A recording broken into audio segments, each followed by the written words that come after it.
Well, I'm going to welcome Matt Staples. Thank you for coming, Matt. Now, you've been in a meeting this morning, haven't you? You've been doing resits, haven't you? Yes, I've been doing a resit award board, yeah. Lovely. So those students who maybe didn't do quite as well as they wanted, first time round they've been given another opportunity, using the feedback they've got from their tutors, and pretty much passes all the way through, which is great. Brilliant. Oh, excellent. So that's wonderful. Because you're the module chair now of DD102. That's right, yeah. And we were talking a little bit before about failure. And some students forget that, of course, you know, sometimes you don't pass things and you can go back and redo it, and that can be a really productive learning experience. Yeah. And what's this you've brought with you, Matt? Is this your mulled wine glass? Yes, that's right, yeah. Oh, right. Yeah, it's not quite, I'm hoping somebody's going to come and fill it up in a minute. So, Yes, well, we're only allowed small bits for those of us who are teaching later, but it's a nice try. Well done. Now, I wanted to talk to you, Matt, about studying over Christmas, because we've been talking a little bit about managing time. Students have been saying that, you know, finding distractions, carving out time can be difficult, but there are some very organised students out there. Now, coupled with all of this going on, for a lot of our students is this increasing complexity. Yep. So they've done often TMAs 1 and 2. And by the way, as well, you'll see a new lot of widgets coming up on your screen. So these interactive voting tools, we'd like to know if you've got a TMA due in January, what subjects you're studying, what levels, and which issues from our multi-choice questions are most relevant. And also, if you reread your assignment feedback, please be honest with that one before you start working on your next assignment. So they've done TMAs 1 and 2 often on the 60-point modules, and then they'll think that was all very nice and easy, especially if they're doing DD102. Then they're going to get their TMA assignments for TMA 3, and they might have a quick squiz at those around about now. And then they're going to say, what on earth do you want me to do now? All of a sudden, I've got to do a big compare and contrast essay. I haven't been doing one of these before. And where's my tutor? Yeah. So what are they going to do, Matt? Right, no, indeed. What we tend to talk about learning steps and kind of learning plateaus, okay? So on DD102, there have been very small learning steps. They started off with 250 words, went up to 750, okay? But the tasks were linked. So what we were trying to do there was to get the tutor to have a sense of where the student's at in terms of skills and ability to relate skills to content. So what I would ask students to do is the very first thing really is to go back to that feedback. Most students should have had their feedback for TMA03 back now, okay? So I want you to look at that feedback really, really closely, because I know a lot of students, I'm the same, when I used to be at university, I used to get papers back, I used to look at the marks straight away. It's the first thing that anybody instinctively does. But I want students to look at the feedback they received. You will have feedback about the tasks they did for TMA02, but there should also be, as part of that kind of summary, feeding forward. What do you need to focus on for the next piece of work? Now, a good tutor, most tutors are really good and hopefully very supportive, there will be elements of what do you need to do for the next piece of work? What kind of learning tips do you need to, you know, focus on, develop for TMA03? So that's really the first stage, okay? And then there's a kind of classic list of things they need to do, because I'm thinking for TMA03 for DD102, it's due in on the 12th of January, so it's still, you know, it's a month away. So there's plenty of time to have a break, and we've got 2 break weeks in DD102, and so I would ask students to, you know, maybe just step back for a minute. But there's a little bit of time until then, because the first break week starts on the 17th, so there's still 4 days. It's a bit of work to do. So I would ask them to look at the kind of content and process words. What are they being asked to do? So they really understand the question. I think that's so important, because quite a lot of the stuff we see, it's students have gone in and they've produced a good essay, but it's not quite on topic, okay? So it's not really what's been required of them. So content and process words, what kinds of areas of the course are they being asked to look at? And then what are they being asked to do with that material, okay? So it's all on there, all on the DD102 website, basically, content and process words, and then selecting the material, okay? Planning and drafting, and some of this can be done before the break week start, okay? So if students have got their feedback, they can start that process now. Some of it's going to happen after Christmas, but what they need to do, so I've got a list here, content and process words, selecting the material, planning and drafting, checking redrafting, and then final checks before you send it in. And what they need to do is just think about where, before Christmas and then after Christmas, those various stages go, okay? And just going back to the learning steps and the learning plateau. So there was a bit of a learning plateau, 1 and 2. 2 was slightly longer, but actually similar kind of level. But now there's a bit of a step actually, in that we're asking students to look at a particular argument and put together, reassemble an argument that's been made by the course team that the consumer society makes and remakes inequality, basically. So it's a bit of a step up, okay? So you're probably going to ask me then, what do they need to do to, reassure themselves? Contact the tutor, okay? We've done a bit of research with our student support team based in Bristol, and they say a lot of the queries they get, actually, they say maybe the tutor's the best person to ask that question of. But some of the feedback they get from students is that the tutor's seen sometimes as a bit of an authority figure, and they're a bit reticent about contacting them because that person marks their work. I say to students, be bold, actually. Have a look at your feedback. If you've got questions, write down the questions, contact your tutor. Because they're still at work, basically. They don't really stop working now for a few days. Contact them, make sure that you're happy, if it's not quite clear, that they're happy with what the tutor's actually said. Okay, that's really important, that they're clear about the feedback they've got. Because once they've got that, then they can then go forward to the next piece of work. So what's the deal then with tutors over Christmas and things? And when should students be starting this work? Because I think sometimes people can think, oh no, it's early January and it's too late, but I should have been doing this ages ago. I can't possibly ask my tutor now. Or they think, oh, if I email my tutor, they're going to get some alert in the house. Students contacting me, they're going to hate me forever. So what is the deal then? How can people expect, what's the best way to get in contact with either the student support team or their tutor over that period? Well, indeed, I mean, the student support team is going to be working up until Christmas Eve, 24th. And we kind of stop pretty much about 3 p.m. on the 24th.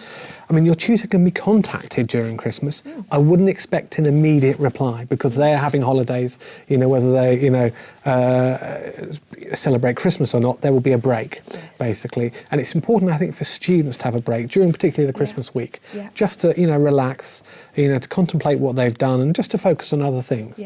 I think you had an occupational therapist and somebody talking about mental health. It's important to recharge batteries and not just focus on study and work all the time, and so I think during the period 24th to 31st of December, just try to have relax, basically not think about it. And then the new year starts, obviously, and the Open University kind of opens again. A new study week is on the 31st, basically. So that's when things start again. And they've got between the 31st and the 12th to really focus on the essay. And your tutor will be back in action around that time as well. And that is the time where you're expected to be doing your work. You're expected, I mean, I expect my students to be doing it the week before it's due. I expect that to be the most productive time that they're working on. I don't expect them to have started 6 months or a month beforehand. So it's quite common to have those questions in the new year, isn't it? Yeah, no, completely. And actually, it's a good time to start studying because a lot of people set New Year's resolutions and to be more organised and to be more focused. I know I do every year. I write down in my diary. Seldom are they achieved, but it's good to really, you go into the new year with a lot of impetus, actually. And if you've done some of the work now, so you've got a sense of you're happy with the content questions, the process, so you know what you're doing, and you've selected the material, so you've done some of the work, you can then literally go straight into it, run into it, into actually writing the essay in the new year. Now, I wanted to ask you about this because we asked students which of these issues is most relevant to them. And there were several options. I can misunderstand the question. We had about 28% of them saying that, which is really good because I think sometimes students, I know certainly when I'm trying to convey some feedback sometimes in TMA marking, sometimes it's difficult to say, you have really misunderstood this. It's brilliant. What you've written is really, really good. It's just not on track with what we want. And so actually having an insight into not understanding the question is a really important part of answering the question and being able to identify that. Also, my tutor says I need to evaluate more is another key area. But the majority are saying that they struggle keeping the word count and trying to fit everything in. Now, if I were looking at that, I might say, which I know a lot of my students do, I haven't written the TMA yet. And I'll say, well, have you planned the TMA? And they'll say, well, no. But they start writing the TMA. And of course, word counts can be very difficult when you see all of these words and then you start writing and you think that's a really nice paragraph. Oh, hang on, I haven't got some of the bits in here. What would you say about breaking things down and planning that process and identifying what you actually need to meet the question as well as to answer that TMA appropriately? What would your advice be? I think it's a really good question. I mean, that's why on TMA03 we actually ask for an essay plan as part of the assessment. And we do that deliberately because there's quite a big step up, because they're going from 750 words and an easier question to 1250 words and a harder question. Yeah. It's a longer question, more difficult to understand. And so we actually say to them, you have to produce an essay plan. And that in itself is quite useful. The other thing I say, I know it sounds really simplistic, but we see so many essays where students haven't put the question at the top of the essay. Yes. And actually it's something you don't think about necessarily, but if you're writing and you've got that at the top of the page, you will be constantly reminded about it. Yeah. And that's actually a really important thing. I know it's a small thing, but Now, it's an I've important noticed thing. there's a difference between people meeting the essay question, Yeah. and sometimes people will reframe the question as well, Yeah. and you'll see it and you'll think, oh, that's where you went off track because Yeah. you've rephrased it, Yeah. and so you're answering effectively a different question. Yeah. So it's really important to be able to do that. Matt, there are lots of different pieces of advice that DD102, for example, given, and many of the other modules in terms of how people plan essays. We've seen lovely mind maps in various different ways. How do you plan your academic work? What's the way that you like to think about things, and what works for you? Because I'd like other people at home to start thinking about this also. Yeah, for me it's really a two-stage process, I guess. The initial drafting of when I'm doing a paper or something, I would use a mind map, and it scribbles. It's a bit of a mess actually. And that's my first kind of like, centerpiece, what's the question? Arrows flying off everywhere, little pieces of information. And then what I do, I then kind of, I suppose, concentrate that into a more formal paragraph by paragraph. And each paragraph needs to have a point, basically, supported by evidence and, some analysis to an extent as well. So paragraphs, clear paragraphs, introduction, about 10% of the essay, paragraphs, about 80%, conclusion, about another 10%. Those aren't hard and fast rules. So you literally carve out your word counts, would you then? And that's how you'd meet them? Yeah, if there's a problem with word count, that's what I would try to do, because that's a good way of doing it. If you're more disciplined, if you're more internally disciplined, as it were, and I'm not, I'm terrible, I go massively over length. When I'm writing a piece of work for a course, I'm often told off by the chair for modules that aren't DD102, so you've gone massively over length. And so we're guilty of it as well, so students shouldn't think, oh, it's just me. Yeah. Basically, we're all guilty of it. And so for me, having that kind of discipline is quite useful. Yeah. What would your advice be? You're talking about the introduction and the conclusion, arguably 20% of the essay, however you try to do it. How important is it to frame what you're doing, and how important is that in terms of setting up your work well for you? Do you see a difference with students who spend the time on that? Because sometimes you can think, I don't really have time for all of this. I can take a bit out of the introduction or conclusion and then I can have another paragraph in the essay. Yep. But how important would you say that is in terms of framing the question and delivering on your task? Yep. I think there's a qualitative difference in those students who plan their work and those who don't, basically. What we often see are pieces of work that are unstructured, basically, and I have a very strong sense that those students maybe haven't really put the work into that. They've often drafted and redrafted their actual work, but they haven't maybe done the preliminary work. And that's half the battle, I think, because if you set it up in a very clear way, it makes writing the essay much more straightforward, I think. Yeah. So, it's just about division of labour. Some people put it all into the actual finished piece of work. Yeah. Some people, do much more work on the plan, basically. And I think, personally, at level 1 particularly, it depends where people have come from. Some people may have had lots of previous study. Yeah. Some students may be coming towards the end of their degree and doing DD102. But if you're fairly new to study, or it's been a while, I would focus quite a lot on the planning before you actually get to the drafting stage. Yeah. The writing is often just linking it all up, isn't it? And but I think it can be hard for people to have the confidence, especially when they're looking at their time. How do you carve the time out then to plan, to think about things, to identify the issues? What, I guess, just to try and link some of this back to what Stephanie was saying before, what advice would you give about breaking down that question and then getting those into chunks of time that you can then put into a calendar like we've got on the social media board, that people can then say, right, Monday I'm doing this, Tuesday I'm doing that, and even though I'm not writing, I'm getting somewhere. Yeah, no, completely. Well, it's kind of going back, I spoke about different stages, and, literally today, could people have a look at the TMA03 feedback and say what part of that feedback was focused on TMA03 and what part of it was focused on the next piece of work, and then taking that next piece of, the feedback that's focused on thinking about 03 And then tomorrow, they can start selecting the material or making sure they understand the question. Quick email to the tutor or a phone call, basically. Because again, a lot of tutors are saying students don't ring so much anymore. They email or they text, and that's fine. But actually, to have a proper conversation sometimes, don't be scared about ringing your tutor.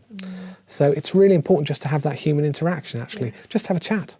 And actually, sometimes it's a lot easier to explain things on the phone much easier. and just to say, look, can you see how when you've done this? And if you've just done it like that, you can talk through things. 45 people saying that they do read feedback when they're working on their next assignment. So that's absolutely brilliant. And most of them do have a TMA due in early January. But Matt, I wanted to touch on this idea about the compare and contrast and the evaluating side of things. And this may be not so relevant to level 1, but we don't have just level 1 students here. This idea about evaluating more, and we're all, I guess, guilty of writing it. You need to evaluate more. This isn't enough detail. And students can say, but I don't understand how I've done that because I've described the study and I've done that and I've said that this is a weakness of it. But students can sometimes think, how do I evaluate more? Level 1 to 2, we're asking students to develop that skill and to step away from the module material and to think what is here and what isn't here. But what advice would you give to students who are looking at things at levels 2 and 3 where their tutor is saying, I need to evaluate more? How could they break that down in terms of getting that feedback and thinking about what could be useful? And how might they re-clarify with their tutor if they don't understand what the tutor means so that they can then develop that over the Christmas break? Yeah, no, indeed. I mean, evaluation can come in many forms. I mean, a lot of the social science modules use the prompt criteria. It tends to be, I know on DD103 we talk about strengths and weaknesses. Students in a lot of the social science degrees, they start off with 102, which finishes with comparing and contrasting, looking at different approaches or different pieces of evidence, but just comparing and contrasting them, for differences. But then evaluation is a step beyond that and saying, well, are different types of evidence or, being used to answer a particular question, are there strengths and weaknesses to how they answer that question or how they support a particular claim? And so it's getting to think about strengths and weaknesses. But again, you need to be clear what your particular module is asking you to do in terms of evaluation, because there's a whole kind of scale of different types of evaluation, I would say, so. Absolutely, and they would really, really differ. I mean, some modules I know will have these summaries at the end, and students can often think, there's some evaluation there, I should lift that, or those ideas. But that's not quite what we mean sometimes, is it? No, that's right. So how would you say people could step back? I mean, Stephanie was talking about going for a walk, taking some time to reflect on things. Is there some advice you could give students? I mean, even at level 1, because the majority here are at level 1, is there some advice you could give to students about how they might take a step back and think about things? Think about, does that evidence meet that claim? Is that really testing what they say it is, even though it's written in a book and looks all very sensible and has been published? Is it actually a good example of what we're trying to do here? Yeah, no, it's a good idea. I mean, one of the things that I always think is a good approach, if they're not sure of the material or they're not sure they've done it properly, I would get them to go back to something they're really familiar with and actually start to think about the strengths and weaknesses of something they're really, really familiar with. Literally, this is a simplistic one, looking at, who's the best striker for, I suppose I'm a Norwich fan. Not do that. We did biscuits. Yeah, no, that's right. Yeah. Sorry, I always use football analogies, which are useful. Sorry, but something they're really, really familiar with, and apply the kind of analytic tools they're being given, evaluation, analysis, on a particular subject they're really familiar with first of all, and then once they're slightly happier about that, then go back to the more complex material they've got in their module, I would say. And ultimately, there will be specific audios. Particularly on DD103, which starts to look at evaluation and analysis, there are specific audios looking at analysis and looking at evaluation and make sure they've really understood it, basically, I would say. So, yeah. Excellent. So taking some time, thinking about your plan, thinking about how you can step away from things, what you might like to include, and also what is essential in the subject in terms of the process and content words for delivering on those tasks. Sophie and HJ, it's been very quiet over there. There's been no present wrapping, nothing going on. Are you all being very studious, or are you not telling me something? I think we are being quite studious. There's so much good chat going on around this session. Some people are getting TMAs back. We're talking about when people best study. So some people like to work early in the morning. Other people, like me, late at night. Luigi likes the tip about the splitting up the assignment into 10%, 80% and 10%. So he's going to try that one. Yes, there was a bit of confusion over the TMA titles and whether you should put the question in the document. Some people have been told specifically not to, so it is important to read your assignment booklet and make sure that you follow the guidelines there. And they did ask whether the TMA title or question counts in your word count. And again, that's probably something you'd have to check on a modular basis. So do just make sure you read your assignment booklet, and hopefully that should give you all the information you need. I think one of the other points that Matt talked about was struggling to keep within the word count, and a lot of people have been saying how they agree, and that's very difficult. But it's nice to see some people are saying they're very happy with the marks that they're getting back, and they're looking through their feedback, which is very good. Congratulations, we've got Chantel, Supernova, Stuart and Jordan have all got results back, and they all seem to be very good. So well done, congratulations, keep going. And anyone else out there who's got the results, congratulations, we hope they've all gone well. Lovely, some great ideas there. Matt, what is a good result?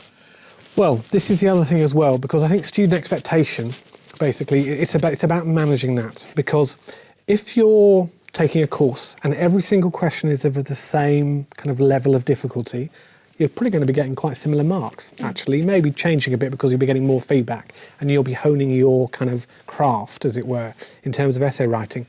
But ultimately, people's entire career at the Open University, there are learning steps.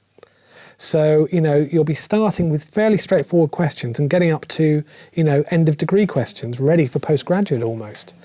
So students shouldn't expect that after each essay, they will have got a better mark. Basically, sometimes they may plateau, sometimes they might go down a bit, basically. So it's about managing your expectation, because if you're being asked to do a much harder piece of work, your score might go down a bit, actually, because it's the first time you tried it. And so, for example, on 10... Oh, a fire went off for a minute. It's back on. It's back on. Yeah, that's right. It's back on. So if you're on 103, for example, we had a 900-word introductory piece of work, very lightweight actually, diagnostic for the tutor to see the students' work. They're now being asked, they've just been asked to do in TMA02 a compare and contrast. So quite a big step up. But we're now plateauing, and they're being asked to do another compare and contrast. So when I spoke earlier about introducing a skill, on DD103, you've got two TMAs that one introduces it and one reinforces that skill, okay? And so students might have got a slightly lower mark on TMA02 than they did for TMA01.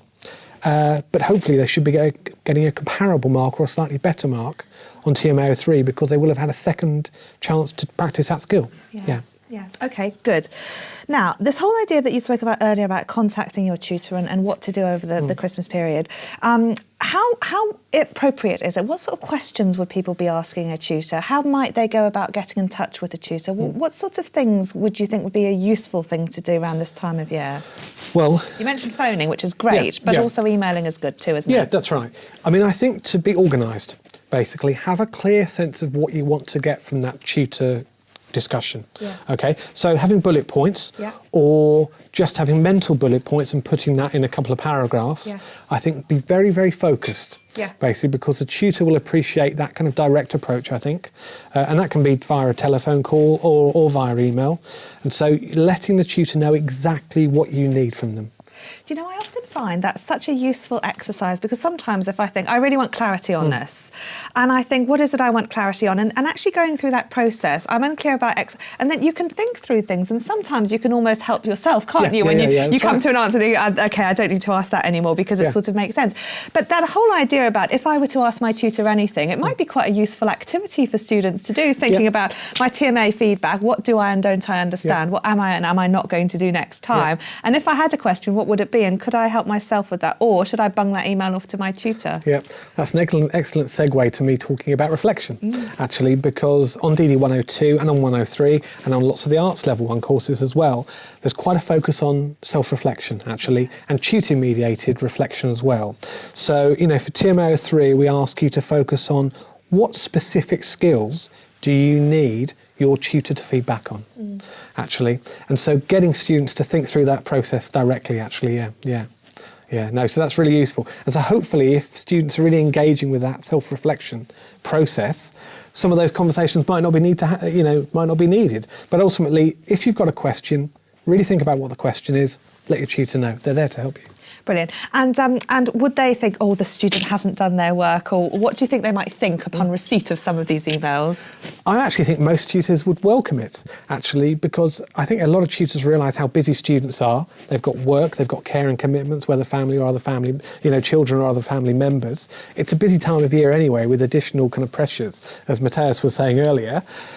So I actually think that it will be, in some cases, quite a welcome contact, that they know the students are still engaged, because often we get a few students dropping away between TMA 02 and 03 because of the level of difficulty. I think the tutor would much rather you contact them rather than being isolated, thinking, oh, I can't do this. They're there really to help you, and they want to do that. So contact them. If you've got any queries at all, give them a bell or email them. I had some emails from some of my students saying, thank you for the feedback, that all makes sense. And actually I thought that was really nice, even though, there wasn't really, some students obviously didn't, and they wanted to talk about things further, but it can just be nice to say, hey, thank you for doing that, and that was really useful, and by the way, blah. So it can be nice, even if you don't feel like you've got a lot to say, just checking in can be really useful as well, can't it? Incredibly so. And I think that's particularly the case where there's a piece of feedback that might be termed critique, as it were. It might be something that you didn't expect, you maybe haven't done so well, or, you need to really think about something. And it's really good to clarify that and get some more support from your tutor, I think, Excellent. Matt, thank you so much for coming on. I hope that all the DD102 students have found this really useful. I hope everyone has found it really useful, because there's some really, really good advice there. Cool. And I think that the key thing that I hope you've reassured students about, you certainly reassured me about, is that it is normal to have these questions and to articulate them. And tutors love hearing from their students, and they can always choose when and when not to open the email. So ping an email off to your tutor. They'd love to hear from you. And if you think they're brilliant, don't forget that you can nominate them for the Outstanding Tutor of the Year award that I talked about earlier, which is being run by the Students' Association. Matt, cheers, thank you very much. Yeah, chin, chin. No, I've done you a big one. A big one. I think you really deserve it, Matt. You really do. Yes, Cheers. thank you Happy very much Christmas, for coming everybody. on. Yes, indeed. All right. Thank you. Right, Sophie and HJ, that was a very, very useful session with Matt Staples, the chair of DD102. What sorts of things are people saying right now? Do people feel more on track with their time management? And I see we've had lots of new people coming into the studio also, which is brilliant. So we've got people representing all of the faculties and areas of discipline now, which is great. And don't forget that if you are new, you can use the pin button to scroll down the chat, and the Watch and Engage is the best option, where you can select from the widgets and let us know what you're thinking, as well as chat to everybody else in the studio. So, checking in, what's going on? We have been a bit distracted, but we finally got our baubles with some photos on. So we've got a couple of study buddies, which I do like. This is Scout, who's her study buddy from Kate. And we've also got a selfie of Kate with her bauble earrings, which I love. I do love a bit of Christmas decoration. This is Molly the cat, who's not very impressed about Robert studying all the time, but I suppose it's because they always want attention at the wrong times. That'll be that one. But I really like this one. I think we loved Holly's Christmas decoration. I definitely approve of this one. We've got a couple more study buddies as well. We've got Squealy from Sylvia. And we've also got Richard's cat here. That was on Twitter. Molly, sorry. Lovely. Thank you ever so much. We're going to pop these on our tree. I think Jordan's been asking me. He would like to hear one of my jokes. Oh. If I've warned him against it. I have said, but I have to do it because he keeps asking me. Okay. So you have to. So, Sophie, what does the cheese say when it looks in the mirror? Hello, me. Oh, dear. I'm sorry. I told you. It would not go down well. That was nearly as bad as the one that came out of the Christmas cracker. Nearly.